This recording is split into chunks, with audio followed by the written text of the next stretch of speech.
Effectivement, c'est le paiement. Donc, le 20 mai, le client a réglé la date, la facture de vente qui date du 15 mai. Donc, pour enregistrer le paiement ou l'encaissement des ventes effectuées par un client, je vais aller au client, je sélectionne le volet encaissement. Dans l'encaissement, j'ai création, consultation, correction ou modification. Je dois créer un encaissement. Je clique sur créer un encaissement et je dois renseigner des informations. La première information, quel est le moyen de paiement? Est-ce que au comptant, chèque, en ligne ou bien par dépôt direct ou bien par débit préautorisé, c'est-à-dire on fait un prélèvement direct sur son compte bancaire. L'argent encaissé ou bien le chèque encaissé, vous allez le déposer dans quelle banque? Ça se peut que vous avez une seule banque, mais vous avez deux comptes différents. Et ça se peut que vous avez deux banques différentes, trois banques. Il y a des entreprises qui font ça. Il y a des entreprises qui font un compte pour le personnel, la paie, un compte pour les fournisseurs, un compte pour les clients et un compte pour les affaires courantes. Et si nous avons un seul compte, si jamais il a payé espèce, donc vous allez sélectionner la petite caisse. D'accord?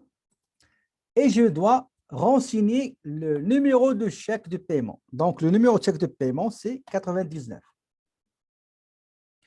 Je sélectionne le client. D'accord? Je sélectionne mon client.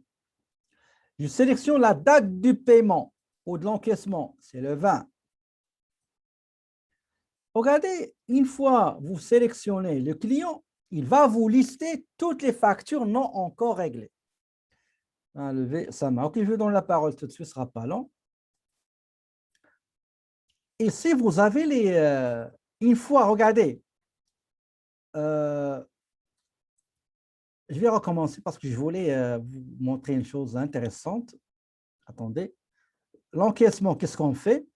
Donc, créer un encaissement, payé par chèque, dépôt HSBC, numéro de chèque, c'est 99.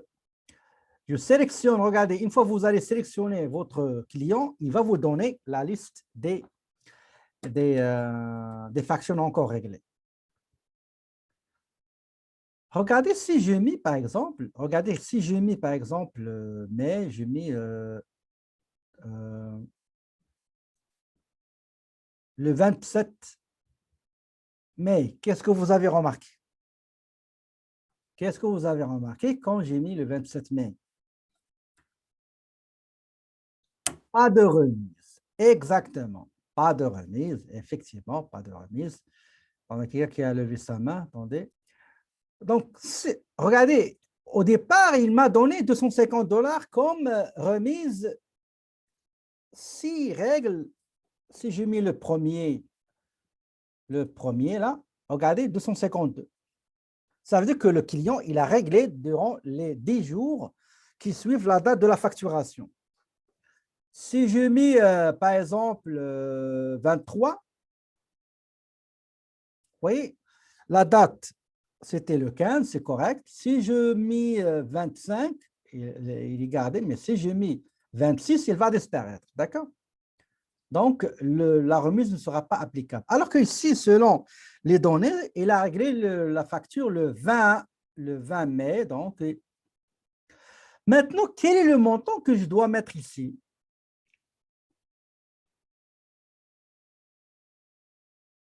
Regardez qu'est-ce qu'il a fait. Il m'a mis 14 486 et quand j'ai cliqué ici, il a mis 14 086,85.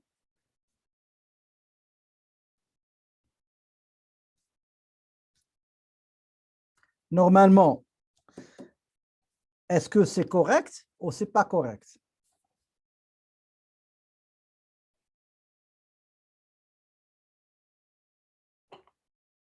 C'est pas correct.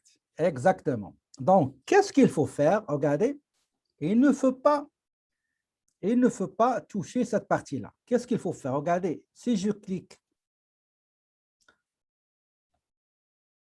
regardez, si je mets le curseur ici et je me déplace avec tabulation, regardez, une fois tabulation, il a mis remise soustraite, la remise à bénéficier, remise à accorder, 252 tabulation, et voici le montant normalement. Le montant du chèque, c'est 14 234,85. D'accord? Je répète encore une autre fois. Attendez, je vais recommencer. Je positionne le curseur ici, tabulation, tabulation. Il ne faut pas cocher, il ne faut pas mettre le curseur ici. Regardez, j'ai mis le curseur ici. Non, il ne faut pas le saisir manuellement, jamais.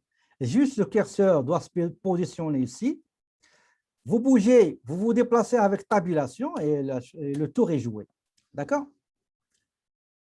Est-ce que vous avez compris ou bien je...